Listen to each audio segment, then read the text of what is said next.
Hello, everyone. Welcome to another series of Coding and Trends. We are indeed honored to have Dr. Nicholas Correa, sir, who is the principal and the executive director of New Horizon Public School, Airoli, Navi Mumbai. Sir has been in this field for over 3 decades.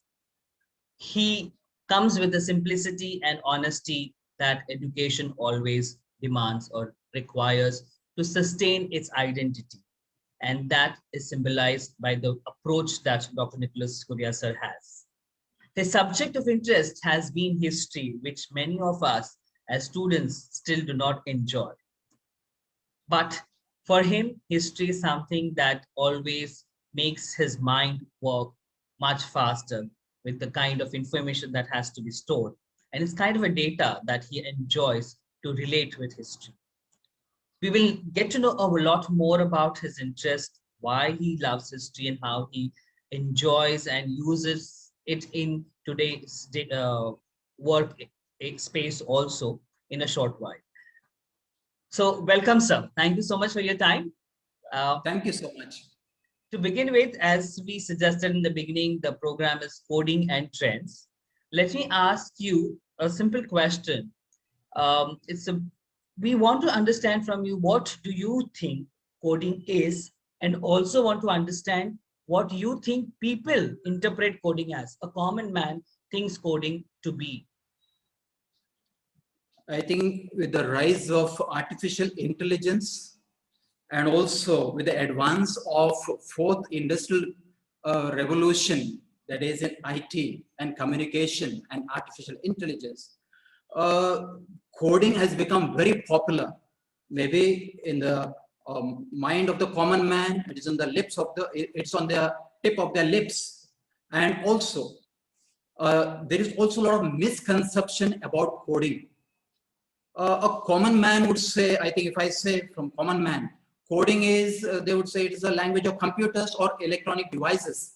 That's what would say. But if you see, I think maybe among, again, a still more slightly informed common man. Now he would say it is a language used for processing in computers. And maybe still more, the common man still advanced in the information. It's the script or the symbols which are used in this. But no one clearly knows what coding is. Now, especially after this NEP, in which 21st century skills are highlighted, and one among them is coding. So after that, a lot more confusion has come, especially the media is creating a lot of hype, is coding. Since there is a lot of hype created about coding, there's also confusion, what is coding?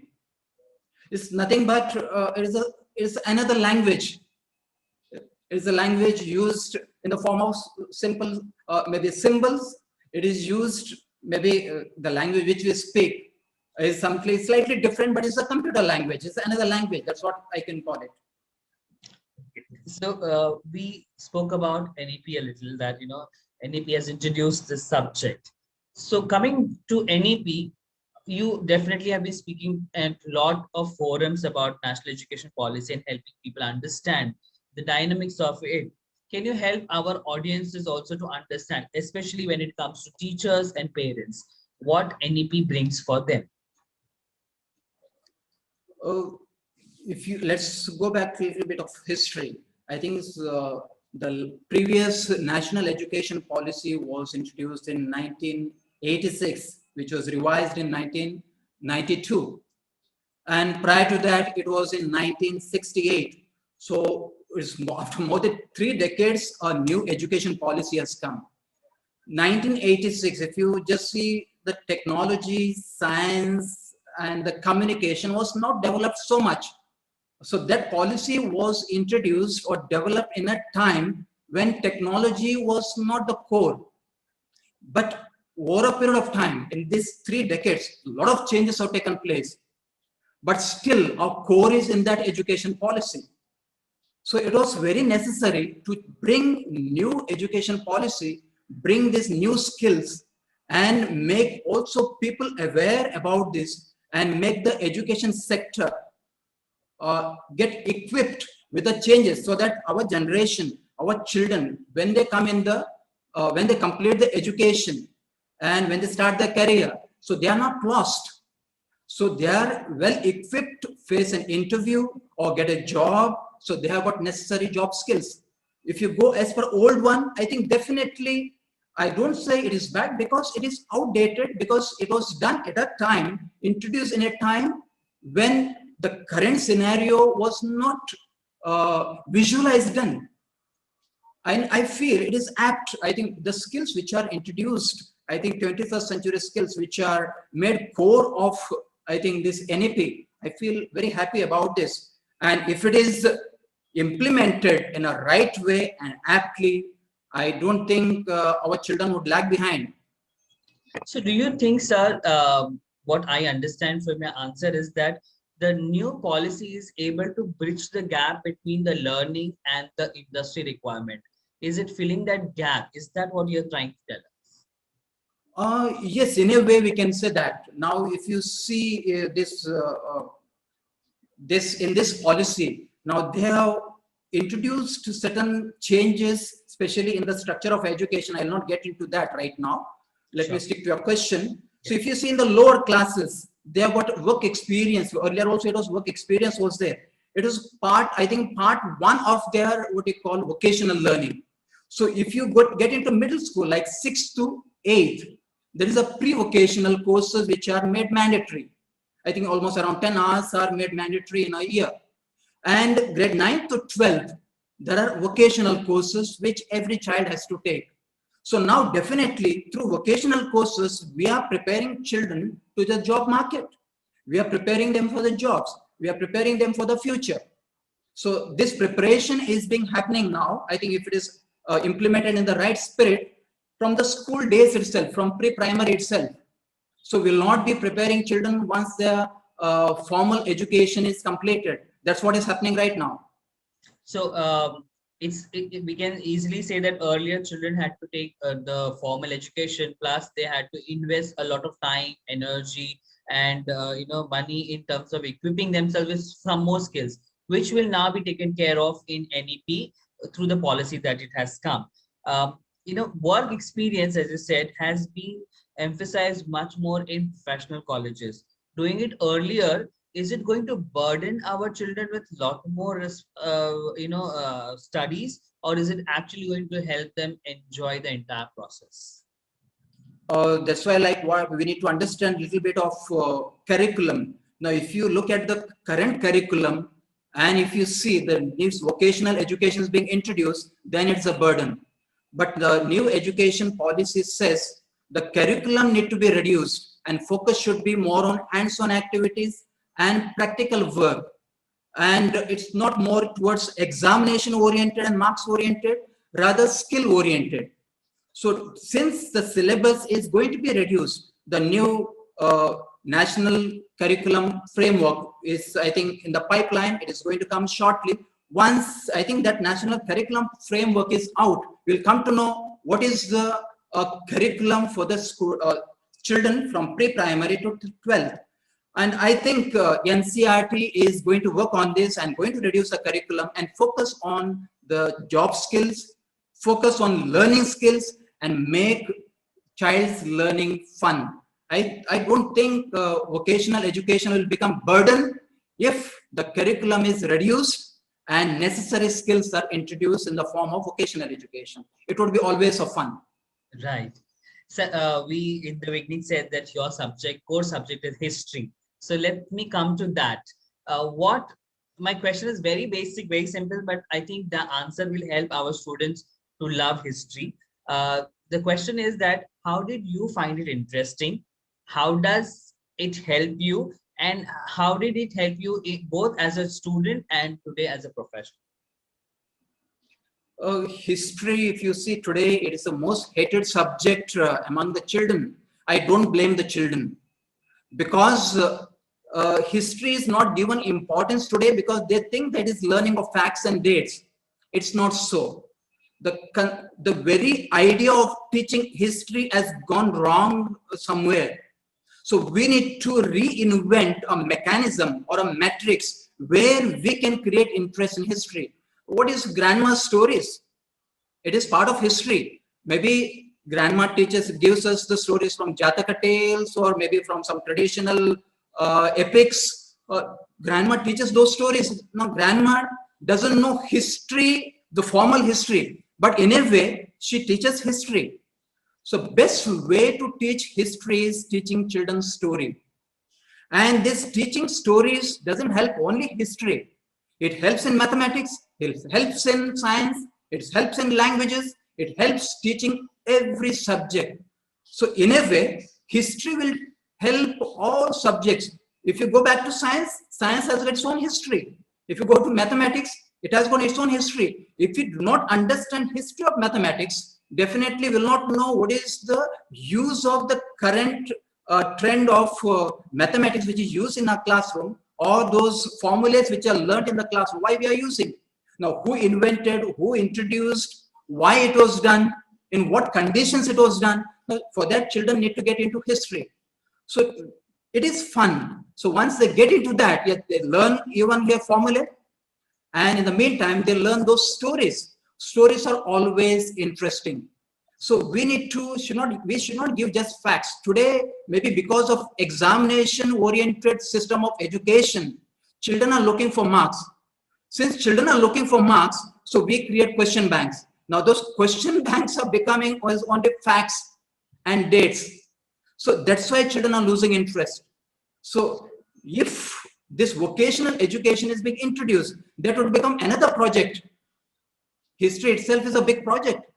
I don't think history is a boring subject. It's always interesting. In fact, since you said history also helps you to understand science, maths, and other subjects, do you also find it parallelly suitable for coding? Does it have? Yes. Yeah. Yes, definitely. Even coding has got an history. Now, if you say now coding, now today coding has become, now everyone thinks it is a 21st century skills. Coding is not just a 21st century skills. It existed times immemorial. So go back to the ancient era when the very script was introduced of writing, Devanagari script. Was it not coding? People didn't know read and write. It was coding. Then the languages are developed. Was it not coding? It was coding. So now here the part of history, now role of history comes there. So coding always existed. So when we understand history, we come to know since when coding was used. Now let's go back to our pre-primary classroom. They learn letters of alphabet. They learn various names of animals, birds, things. Looking at the picture, they decipher. Is it not coding? They learn the shapes. Is it not coding? Coding is always existed. Now, what is the difference between today's coding, what we are speaking about, and the coding which existed in the olden days and the ancient era? There it remained just as a part of mere science. But today's coding is aligned with technology. So that's the difference. Right. So technology has been and is going to be a very integral part of our journey, be it as a student, be it as a youth, or be it as an adult. We need to be cautious about anything that comes across, and has an influence on us. How, as an individual, do you think, be it parent, teacher, or student, one needs to have that balance between use and misuse of any kind of, say, technology or learning? How do you do that? So whatever you begin or whatever you start, whatever new project, everything has got two sides. Even if you have got a coin, it has got two faces. So good and bad is going to be there always. And it is for the individual to decide what is good and what is bad. So now what is important with this technology? We know that we have got teachers, we have got elders, we have got experts. So they need to play a major role guiding children. Maybe sometimes grandparents may not understand this technology much, but many grandparents today understand this this pandemic. COVID-19 pandemic has made everyone learn technology today. Even they know the simple coding now. Keeping this in mind, there is misuse, but when we definitely take when we introduce in our classrooms those safety guidelines, When we tell children what are the implications of this, maybe somewhere we misuse. But today, once we write anything, once we publish or post anything, that is going to remain once and for all. So child becomes alert. It cannot be deleted. Maybe you're deleting from your WhatsApp message. You may be deleting it from Facebook. You may be deleting from Instagram. It is going to remain in the server. It is once and for all. Once you have posted, it is going to remain. So children should be made aware about this.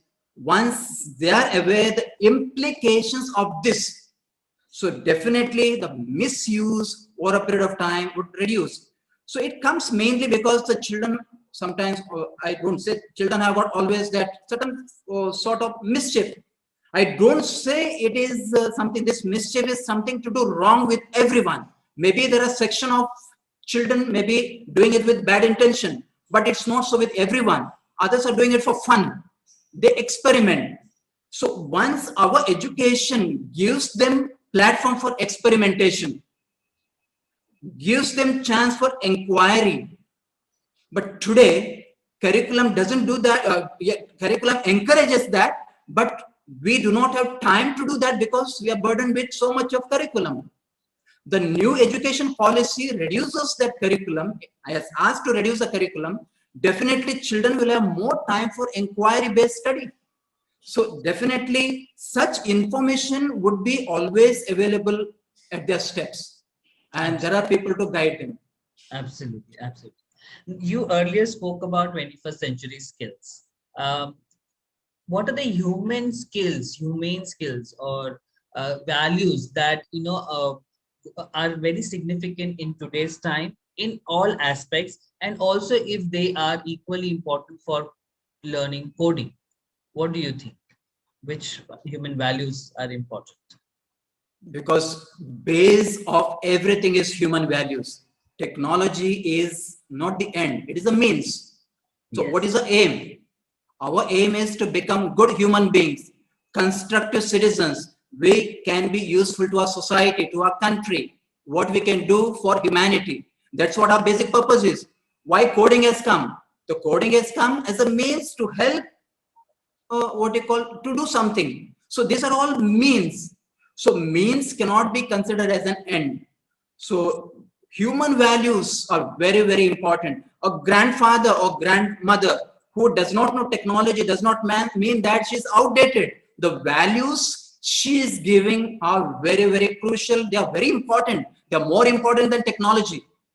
Our coding may not make a human being, but those values are going to make. So the values given by our grandparents, values given by our parents and the elders, they are also more important than coding. In the meantime, these skills are very important. We cannot neglect those skills. As human beings, we should always have those good skills of becoming humane. We need to be compassionate, kind, love humanity, love our neighbor. So we need to see how those skills exist in us. They do not just come overnight. They come from our family. They come from our society. So they cannot be learned in one class. They need to be always, they cannot be imparted like any other instruction. They need to be learned through experience. So we need to see always these skills are more important. Human qualities are more important than science and technology. Definitely, these qualities are going to help always science and technology. Even coding would be far, far advanced because people would know what are the advantages, how we can use coding for the betterment of society, not for the destruction. Absolutely. So basically, even if we say that we need to use logic, we need to use the right way of executing any coding programming for any to resolve any problem. But to basically understand the problem, we need to first be able to empathize with the problem so that we know what is expected as an outcome. Because if I know the outcome, my coding structure would be appropriately designed based on the logic. Very well put, sir. Now, we have been speaking about the subject. We spoke about values. We spoke about the 21st century skill and the policy. How do you help your team? I'm sure you must be doing it even now to understand this policy and, rejuvenate or reinvent themselves to be ready for this? How do you? We have been always preparing our teachers, students, and the parents for a change. The moment the idea of change is in their heart, definitely people would accept any changes introduced. Change is always difficult, I understand. Any change, even change of weather, maybe when we change when you get into a new situation, there are new conditions coming. We need to get familiarized with that. So it is only a matter of time. The moment people get familiarized, I don't think it would become a problem. So for this, we need to understand again this pandemic. So go back to prior to March, till February 2020, people didn't know how to teach online. They might have used video conferencing maybe for a chat, for certain discussions, maybe for friendly chat, but they had to use it for teaching. And that skill was not taught, or it was not, they never felt it was important, because always offline schooling and offline classes always considered as important, and it was always existed. Suddenly this pandemic introduced them to a new condition. So they had to get conditioned, and overnight, within a week, most of the teachers throughout the country, not only throughout the country, across the globe, they got used to, because the situation brought them to this. So necessity is always the mother of invention. The necessity always would lead us to this. That is where we need to prepare ourselves for a change. Whenever there are changes, maybe we might take time in accepting it, but once we prepare our mind for any change, though it is difficult, we willingly accept it. So what is more important is preparing our generation, preparing our teachers, children, parents for a change. Whatever the change, today it is change with these new skills. Maybe tomorrow it is something else. So we need to prepare our children for any change. So accept whatever the changes are going to come. In the meantime, with the changes, don't change your core values. Absolutely, sir. That core is our identity and we should not. Yes. So basically what I have realized that you are saying that the shift has to be from change to choice. If I'm able to make a choice, Yes. which means I decide and then I am able to take my step forward because I know my path now. Uh, uh, Having said that, uh, when we speak about, this new policy and, adopting technology extensively, do you think we are very late in comparison to other South Asian countries? Because there the coding has been from the primary section and has been there for more than 4 or 5 years, especially a country like Singapore, where coding has been a part and parcel of the education system. Do you think we are late, or is there still enough time for us to, be a part of the entire game? What do you think, sir? If you see demographically, definitely we are late. We are comparatively late as compared to other Southeast Asian countries, maybe six. But we need to understand various conditions, various reasons. If you take Singapore, it is a city-state. If you see all the Southeast Asian countries, they are smaller states. So those countries, you look at their population, so they can manage it easily. But India has a different set of conditions, different set of problems, different set of issues. So we cannot compare India, every state, maybe somewhere certain districts are also as good as some other countries. So our population of one city may be as good as the population of some other country. So though we are late, I don't consider we are so late, but it's better late than never. Even because as I said, coding is nothing strange to our people. Only it is a matter of time how to get familiarized with that. Yes, definitely. The technology, the advances made in technology, we would be far behind as compared to those countries. I understand. But even now, there is no point in going back and regretting that we are late. So let's see positive side of this. So we are starting now. So we are, whatever time you start, we can always do this. Let's take example of Socrates. Even before his death, he was given capital punishment, uh, and he was asked to drink hemlock. So he was asked, what was his last wish? And he said he wanted to learn that musical instrument which he heard in other place, other side of the room. And the jailer asked, "You are going to die within few minutes. Why do you want to learn this instrument?" And Socrates said, "Before death, I am going to learn one more new thing, one extra thing." So that should be our approach towards learning. And I don't think we are late. We can always do. We need to prepare our children for a change. Our children, our people, especially Indians, are hardworking. And Indians have got that determination. Now, what is important is that willpower and creating that awareness and that creating the awareness about the need. The moment we do this, definitely it's going to happen. Now, for example, now the government of India is creating a lot of awareness program about NEP, especially in CBSE schools. They are making parents aware about NEP, children aware about NEP, teachers are aware about NEP. So various programs are being conducted in all the schools, all CBSE schools, and it is made this is made mandatory. So these things are awareness programs. And similar, any other program, when a new skill or new thing is introduced, when awareness programs are conducted in such manner, definitely people will accept it. So anything introduced without any awareness, there would be confusion. Let's prepare the mind of the people, then introduce it. So problems and confusion always disappear. Absolutely. So my last question before we end is that we've been speaking about teachers, students, and you just mentioned about the parents' awareness. Now, parents always look forward to the school to help them understand and get equipped, because they many times feel helpless, even if the today's parent is very highly aware parent, but still there is a point where the parent always depends on the school. How do you think you are going to, apart from the CBSE initiative, as a leader, how do you think you're going to help your parents help their child first understand and help their child understand and learn this new change in education policy?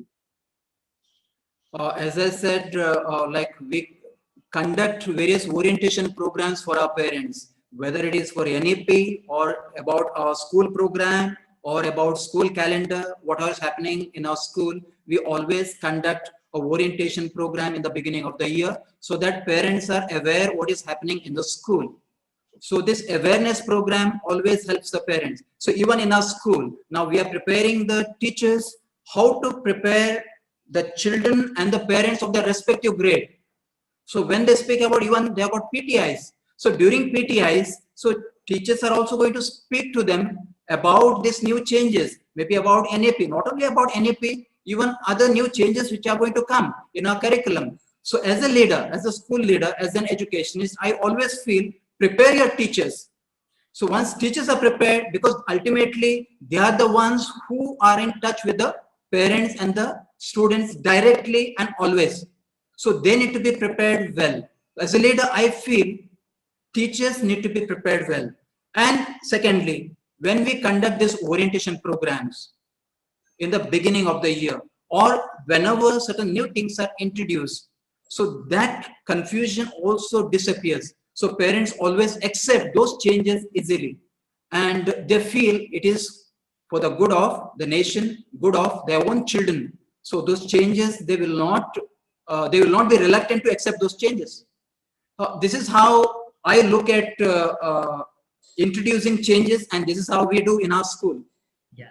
The last thing. So do you think, because of, especially when I'm speaking about the policy, do you think that today the leader needs to be ready to give a little more time, keep himself or herself a little more free enough to also help parents and understand when they come to approach your office? Because there are set of parents who want to come and personally speak and are interested to know and get to know things. So do you think the work has increased and we need to be ready for it for some period of time, even if our teachers are equipped? What do you have to say for our leaders? See, who is a leader? Leader who is a person who always leads. Now, who can lead? Now, one who is equipped and one who knows. If a person is not equipped and doesn't know the things, what is happening around, So though is a leader, is an ill-equipped leader. Ill-equipped leader can always create confusion and can create great damage.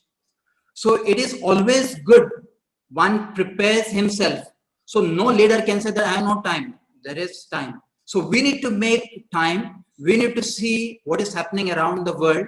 We need to see what is good for the schools, what is happening in the education sector.